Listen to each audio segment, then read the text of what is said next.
Hello বন্ধুরা, নতুন একটা ভিডিওতে তোমাদেরকে স্বাগতম। বুলেট সরোজনী ধারাবাহিকের আরও একটি নতুন পর্বে দেখা যায় যে মায়ের কথা রাখতে সরোজের সাথে বৌভাত অনুষ্ঠান করতে রাজি হয়ে যায় রণ।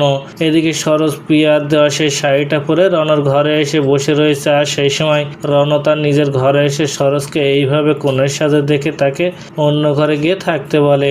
কিন্তু সরোজ রণকে জানিয়ে দেয় এই ঘরে আজ থেকে থাকার অধিকার তার রয়েছে, তাই সে এই ঘরেই থাকবে বলে জানিয়ে দিলে রণ নিজে ঘর থেকে বেরিয়ে যেতে গেলে সরোজ রণকে বলে, মিডিয়ার লোক যদি জানতে পারে বিয়ের পর আপনি বউকে রেখে বাইরে ঘুমান তাহলে আপনাদের মান সম্মান আরও নষ্ট হয়ে যাবে।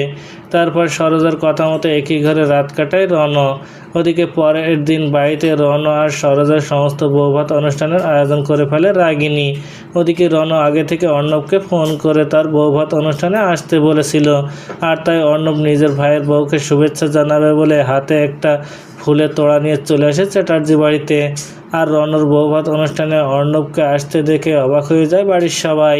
তারপর রণ চলে আসে অর্ণবের কাছে, আর অর্ণবকে নিয়ে সোজা চলে আসে সরোজের সাথে অর্ণবের পরিচয় করিয়ে দিতে। তাহলে কি এবার রণর বউকে শুভেচ্ছা জানাতে এসে সরোজকে দেখে হাত থেকে ফুল পড়ে যাবে অর্ণবের? তো বন্ধুরা, কি ঘটতে চলেছে গল্পে এবার জানতে হলে আমাদের সাথেই থাকুন। ধন্যবাদ।